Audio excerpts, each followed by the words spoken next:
What is up, YouTube? It's Grinch, and in front of me I have the brand new 2023 LEGO Lord of the Rings Rivendell set, and I'm gonna do a quick review of it. As you can see, this set is huge. It contains 15 minifigures in total. It also has 6,167 pieces, and it retails for $500 US. Let's start by taking a closer look at the minifigures, but before I do that, I just wanted to quickly apologize. My voice is still a little bit congested and raspy. I've been battling with a little bit of a cold, so I apologize for any issues with my voice in this video. Now, before we get to the review, I wanted to quickly mention that to celebrate the return of LEGO Lord of the Rings, I am doing a giveaway. I will be giving away one free copy of the Frodo and Gollum brickheads. All you have to do to enter is be a subscriber, like the video, and comment what your favorite brickheads is below in the comment section. The winner will be announced on March 31st. Good luck. All right, so here are the minifigures, and you can see we have a old man Bilbo that's included in this set. This is the first time that we've gotten him. He's got a nice torso as well as a little bit of a walking cane there. And then he does also come with an alternative face, kind of a scary face when he tries to take the ring from Frodo and he's kind of turning into his own version of Gollum there in that scene from the movie. So overall, a really, really good Bilbo minifigure. And you can see with all the hobbits as well, they've actually done a change that I really, really like. They've got dual molded the small legs, and that means that they've got their feet molded in there, which just look excellent in my opinion into their shorts. So I think that's a really, really nice touch. Up next we have Frodo, and you can see Frodo has this kind of typical torso that we expect from a Frodo. He does come with a ring piece. You actually get 3 of them total in this set. And then he's got a dark green cape as well. And then he also has an alternative face. You can see it's his kind of Shelob or ring wraith looked face there. That looks pretty good as well. And just a really, really solid version of Frodo. Nothing too special and different here with that torso print, outside of it just being updated. And then they've also got the dual molded legs for him. Here we have Sam. As you can see, Sam has a pot in his hand for an accessory. He's got a sand blue cape, which I really like that color of cape. And then there's some nice sand blue accents in his torso as well. Just an updated torso print for him there. And then they did change his hair color. In the previous set, Sam had the tan hair and then Mary had the orange hair, but in this case they actually gave Sam the orange hair, and I actually think it's a fine change. I mean they really should both have tan hair. And then Sam also has an alternative face, kind of just a scowl looking serious face there, and then a happy face on the front. Here we have Pippin. Pippin's got his kind of classic scarf look, and then he's got a reddish brown cape there too. His accessory is a lembas bread. One small bite can feed a regular minifigure, and a hobbit can have 4 of those. That's just a quote from the movie. He also has an alternative face as well. What a great face. Just kind of a classic Pippin look there. Just a little bit of a subtle confusedness or surprised, or there's just so many things that you could say about that face. Kind of looks like a Neville Longbottom, but overall an excellent updated version of Pippin, and I really like that scarf print.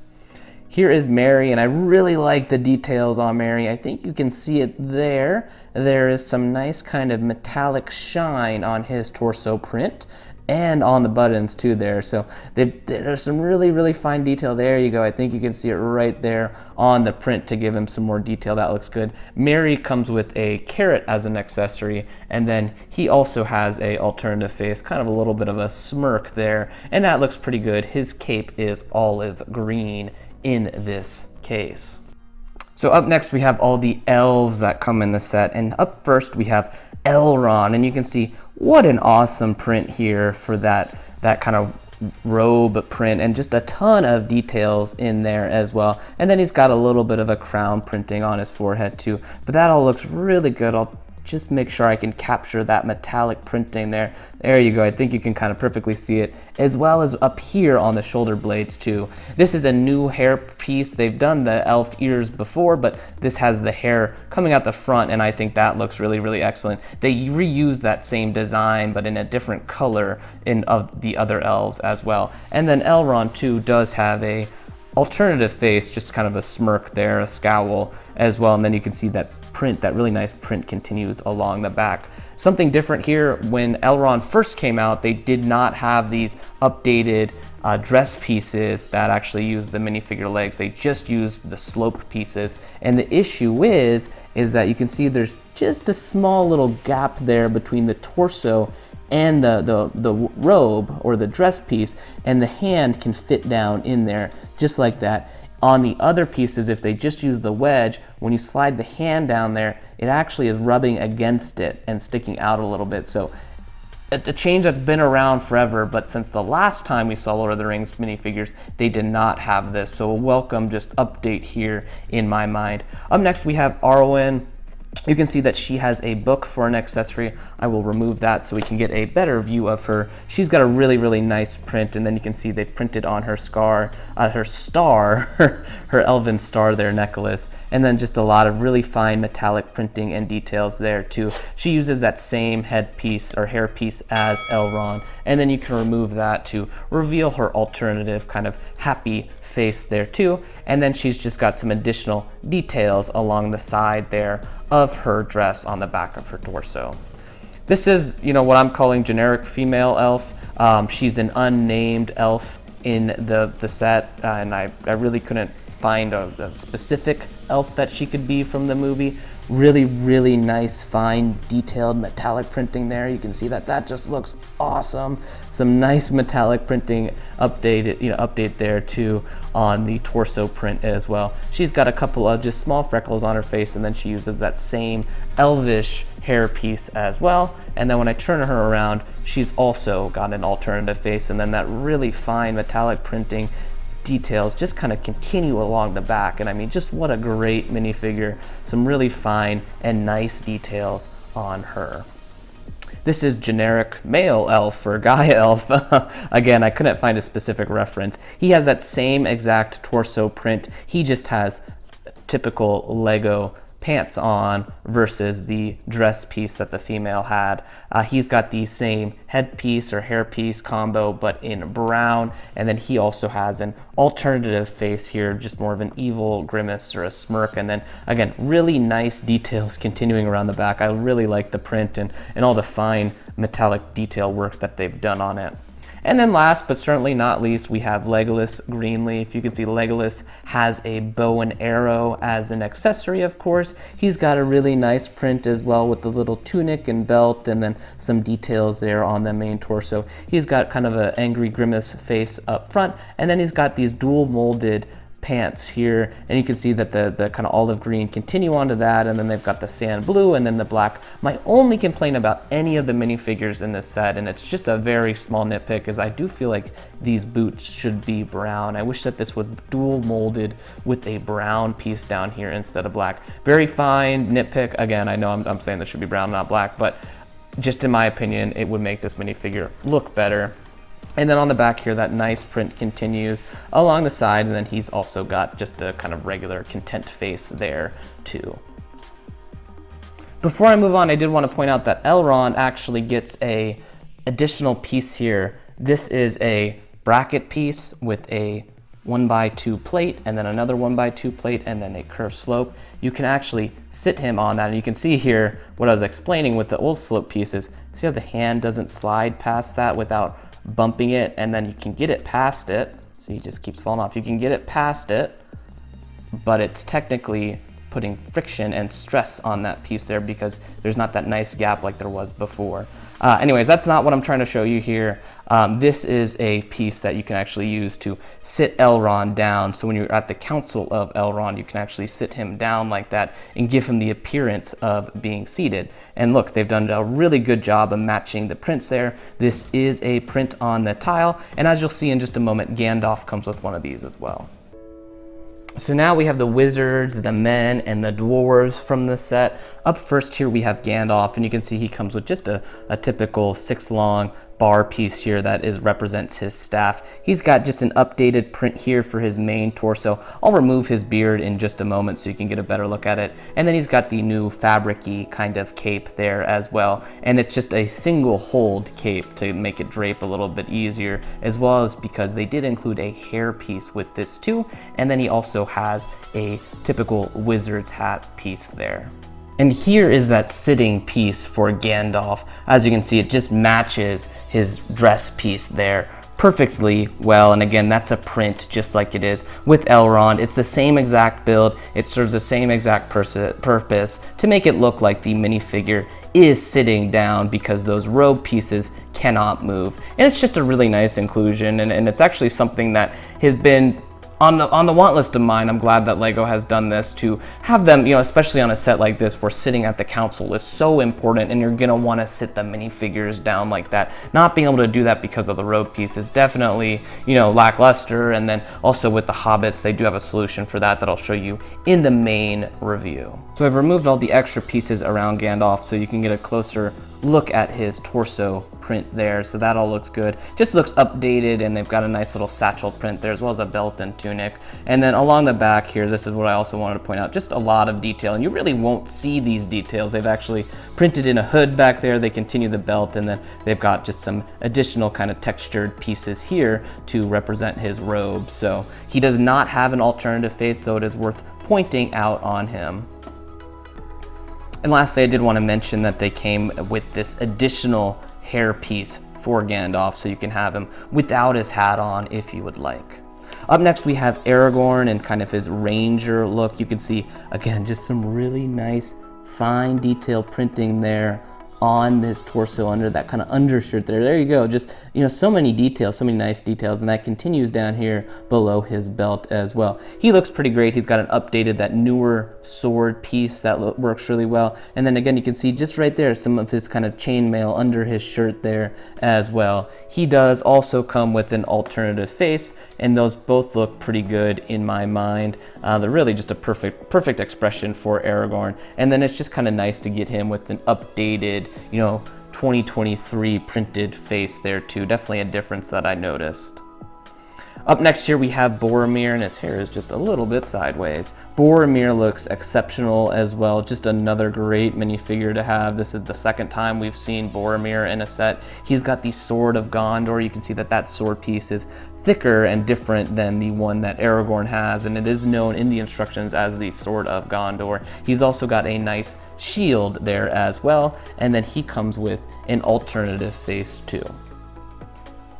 I wanted to remove his cape piece so that you could actually see him closer and in more detail. That all looks really excellent in my mind. Just some nice metallic prints there. There's just layers and layers of kind of clothing printed onto the torso, as well as the pants too. And then he's got a nice belt print there. And that all continues around the back too. Just a really great print. I just love the dark red as well as the dark blue color and then the silver accents. It just goes really, really well together in my mind. Up next, we have what they called in the designer video an old dwarf, but I believe it's actually meant to be Gloin. Gloin was there at the Council of Elrond, and he accompanied Gimli, which would make sense. Gloin here just kind of has a pretty basic printed torso there, nothing too special. And then he has a hair piece as well. No alternative face here, but you do get a nice dwarf beard here in white. It's the same one that Gimli has. This version is just in white, and it looks pretty solid minifigure all around. And then we have Gimli. Gimli looks great. It is worth pointing out that the dwarves in this set have the medium legs, whereas in prior sets, in the prior Lord of the Rings sets, they had the small legs. So this just gives them a little bit of a height difference between the hobbits, which makes sense. That's really good in my mind. I love this helmet here for Gimli. The helmet just looks really, really awesome. A lot of details on it. It rests perfectly on that beard. And then what was a surprise to me, and I should have seen it on the box, but this updated axe piece is perfect. It always bothered me that they didn't have a real, legitimate axe piece. They always used a bar, and then they had a piece that clipped onto it to represent an axe, but this is a molded axe piece, and you saw it in the armory as well, but this just looks really, really excellent. He can hold it up here like this, or as he holds it oftentimes in the movie at the head there, and that looks really, really good too. Let me go ahead and remove Gimli's beard so we can take a closer look at the torso. So here is Gimli's torso print. Really nice, some really nice details across the chest there with that print, and that continues around the back. You can see there's kind of two little satchels printed on the back there, and that all looks really good. It really captures that dwarven armor feel really, really well. Definitely worth noting that there's no alternative face here. Honestly, that doesn't really bother me. I don't really care too much about alternative faces unless it's something like Bilbo, where you've got Bilbo's regular face and then you've got like a totally different face. But typically when they just give us like a smirk and a grimace or something like that, it really doesn't add much in my mind. So that does not bother me at all that there is no alternative face here. It is also definitely worth pointing out that Gimli has a hairpiece, as you can see here, that is included in the set. So that's new for this version of Gimli. It's kind of cool to see him with the hairpiece. So if you don't want to display him with his helmet piece, you don't have to. Personally, I'm going to display mine with the helmet. I think that helmet is just too great to not be displayed. But you can see the hairpiece really fits perfectly along that line there and connects quite well with that beard. And overall, it does look pretty good in my mind. Definitely one difference is that they must use a different type of plastic for the beard versus the hair. I think you could probably see it on the video, but the hair is very shiny, whereas the beard is more matte in color. So that is something that I noticed, neither good nor bad, just wanted to point that out on here. I think that's kind of interesting overall. So here it is. Here is the main structure of the build, and it's actually done in 3 separate parts. There's this tower section here, then there's kind of the main area with the Council of Elrond, and then over here you've got a little bridge as well as a gazebo, and you can see this actually just detaches right there, as well as over here for transportation and then also for building it. Let's take a closer look in at the actual build. So the main focal point of the left side of the build is this giant tower, and my goodness, it looks beautiful. So at the base of the tower here, you can see that there's these 5 minifigure statues here. There's the 1, 2, 3, 4, and 5, and they actually don't count towards the minifigure total that is displayed on the box. There's also an additional one up in here, so really there's technically actually 6 additional minifigures here.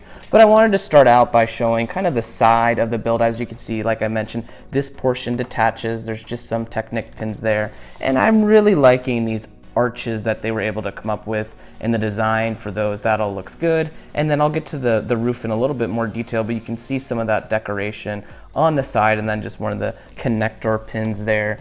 And then it's all built up on this nice terrain build, including this brand new fern piece. There's like 48 or something of these in here. There's a ton of them in this set. You can see they use them all over the place, and it's a really awesome new piece that's included. I'll actually see if I can take one off here to give you a better view of that. There you go. So it just sits on a 1x1 kind of plate there, and then it burns out, and that really looks good. And then you can take 2 of them and build them off of each other like that to kind of give it a different look. And like I said, there's a bunch that are included in this set, and it's, I believe, the first appearance.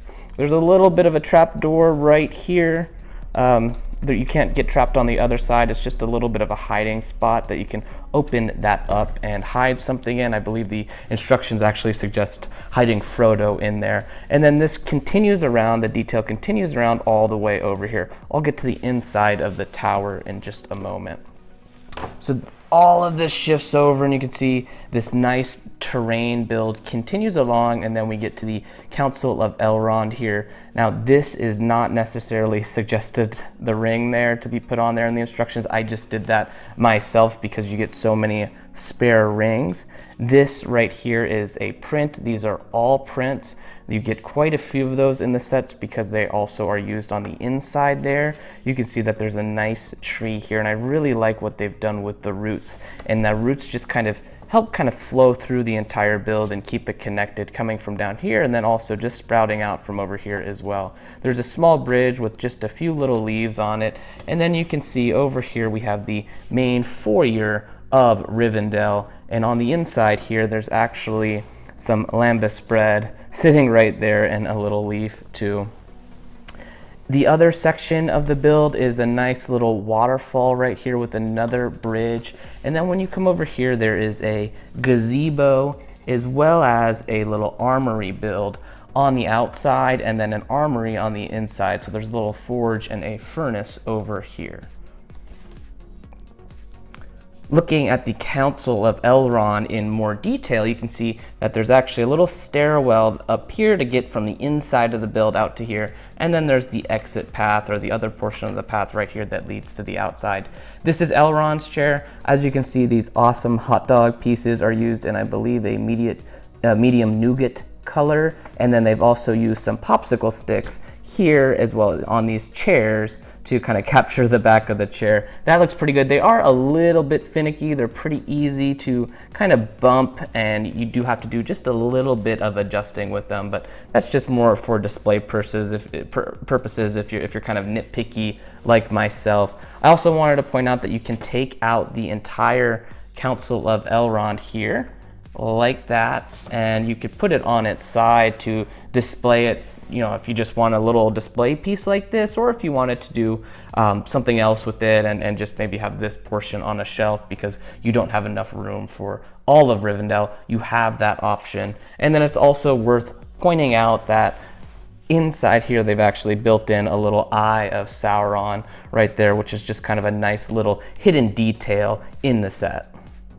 So this side contains a small little river section, and it's a really nice build. It kind of just interrupts the whole building process. You actually build that left-sided tower first, and then you build this side second, and then you get to the main structure third. So it's kind of nice to have these in between the two, otherwise the roof gets really repetitive on its own, but it definitely helps kind of break up having to do some of that roof work. You can see there's some really nice kind of lattice work up here in the gazebo, and then there's a nice little kind of chase lounge chair there where you can have Arwen sitting on or Aragorn out, and you can recreate the scene in the movie. And there's just a lot of really nice curves and textures and different techniques used to create these various stairs and slopes. There's just so much off-angle building here, and it's really a good experience and a fun build to kind of piece together the terrain. Definitely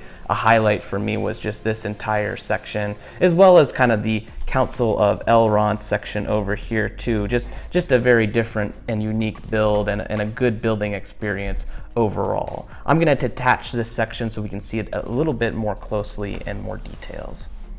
So this is the rightmost side of the build, and you can see, as I mentioned earlier, there's a little bit of an armory and a forge. There's these two trees. There's a green one as well as a orange and yellow one, and then you've got a nice little forge down here, as well as some tools here where you can actually have an elf working on these swords. It does come with 2 generic elves in this set, and then you can see that the root details that they've done here too, they continue that, and it's just kind of a nice way to give this depth, as well as, you know, making it feel like you're at 2 different heights here, and really adding a lot to the terrain and to the overall kind of texture of the build. Around the back here you can see there's just a little frog hidden here. You really don't see that unless you've got you know, this setup where you can look at it from every angle. And then on the inside here there is an armory. So this is the armory a little bit closer up. You can see there's a weapon rack here, and then another weapon rack here, as well as like a grinding stone. And then you can see they're working on a sword there, which is actually a Sting piece, Frodo's sword. This set comes with 2 of these, which is awesome. You can maybe use one of them on the brickheads. And then back in there you can see that there are some elvish swords, as well as a very new axe piece. That's also a new mold for an elvish sword. And this entire top of the gazebo actually pulls off so that you can get some more light in here. And then if you've got big hands like I do, you can actually get in there and manipulate figures or move stuff around. But I did want to point out these swords are really awesome.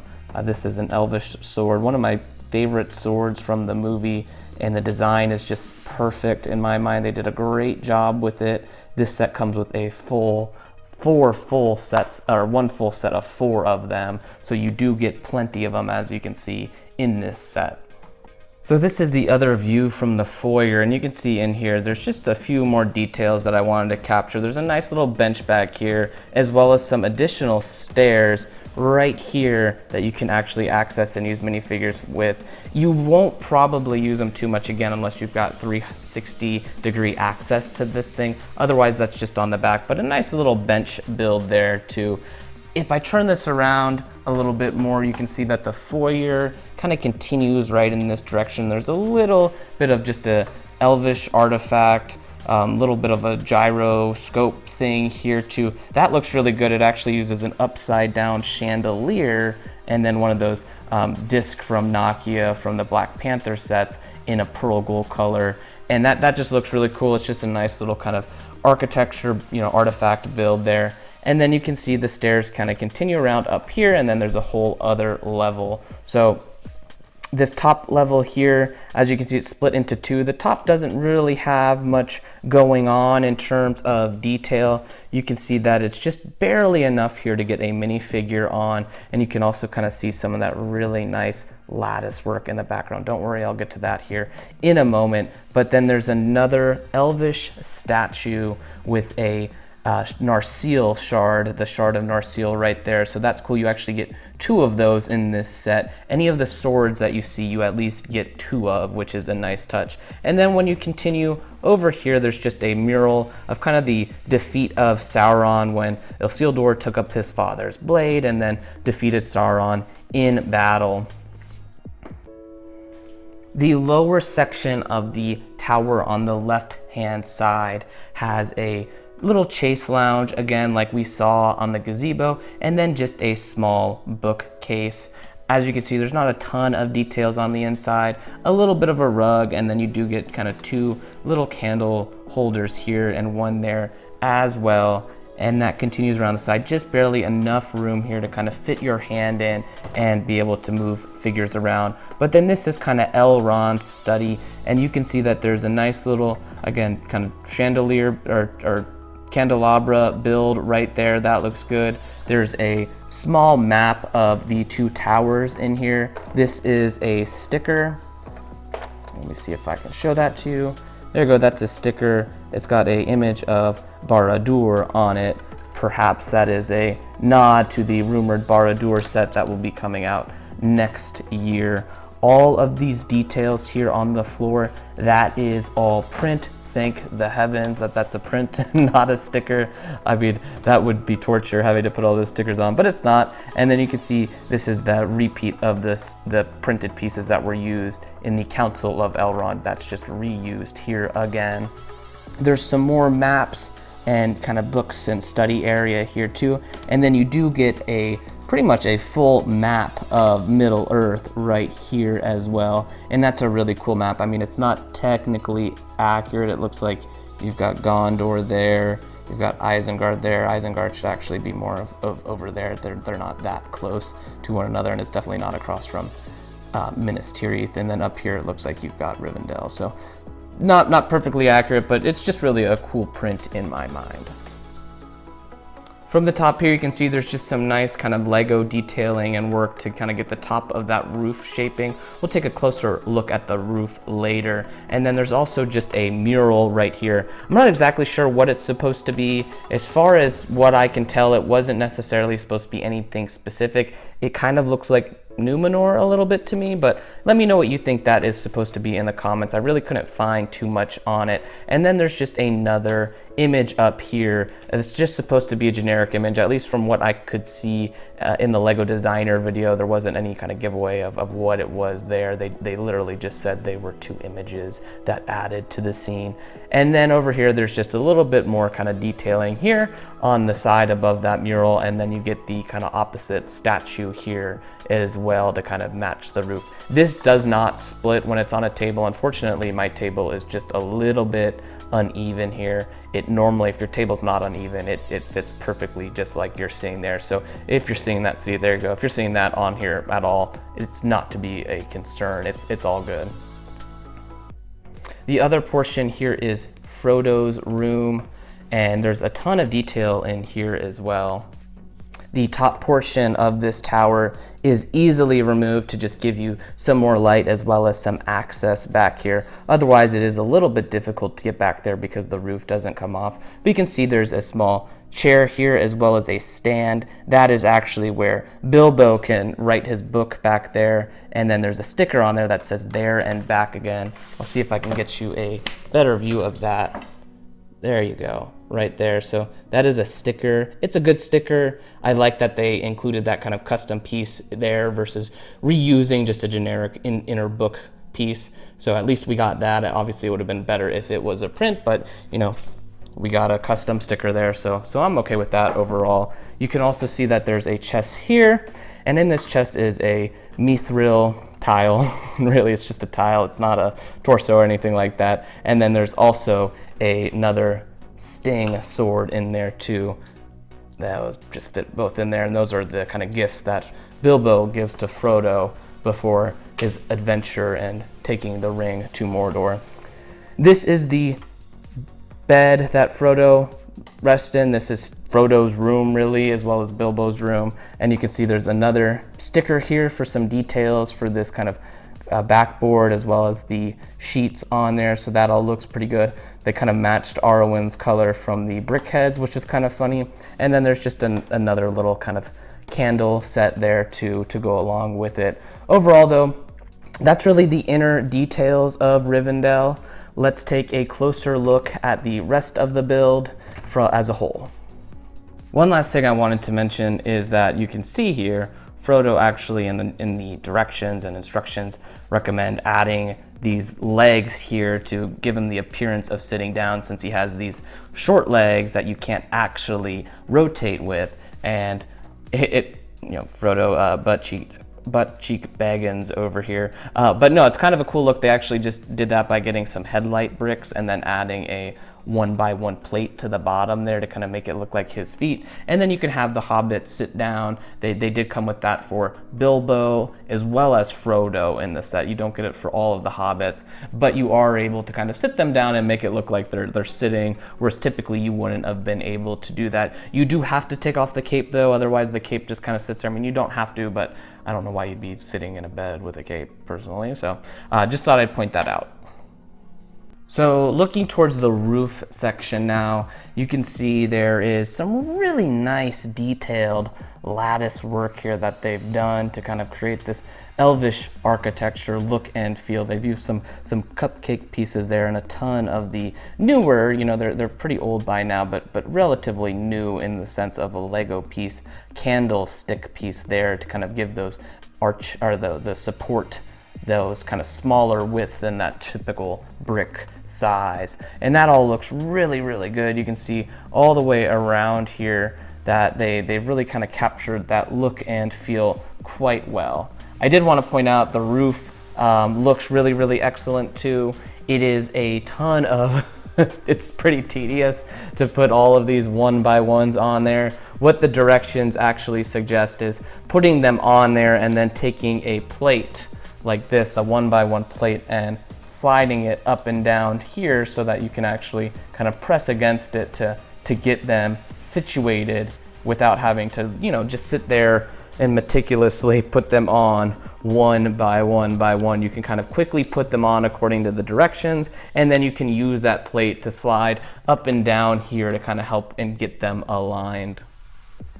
And here's a farther view of the roof section. As you can see, they did try to get a little bit of a pattern in here and that looks really good. It just kind of interrupts and it's not, immediately noticeable, but you do notice it when you stare at it for a little bit, and it looks nice. It just kind of adds and interrupts and just gives the roof some really nice color as well as some depth to it as well. The tower continues up. The tower looks really good. Some really cool techniques that are used in here to kind of get some of the angles and the slopes and the different positions here. That all looks good. They use another one of those mud flap pieces there, I think specifically for the Mini Cooper. And then there's just some nice details along the top of the roof here as well to get this look across the top here and kind of give it that finished and polished look. You can see that there's a yellow tree here too, as well as a green tree here in the background, and that all just kind of helps frame it, and then really it helps break up a lot of the angles here too, and kind of hide some of the angles so that you can't see some of the work that went into that, as well as just make it look a little bit nicer too. That's just an old little architecture trick that the Lego designer has used here. And then the last thing I wanted to point out is that this foyer doesn't quite use the same pattern as the roof back here, but it uses very similar colors. And then there's just a little bit of a minifigure as well as a bird piece that's used there and there to kind of capture some additional architecture and look, and then that kind of really helps you flow up to here and then onto the main roof as a whole, and just really invites you to look at this piece in more detail. So there it is. That is the Rivendell set. It is an amazing treat. If you get the pleasure to build it, I highly recommend it.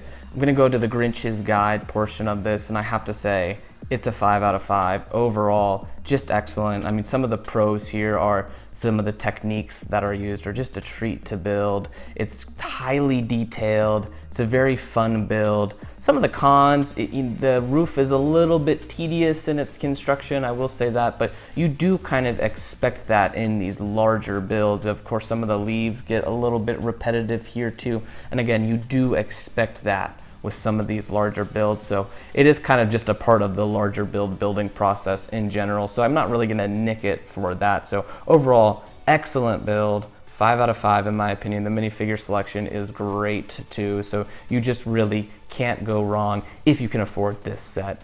Excellent, excellent build.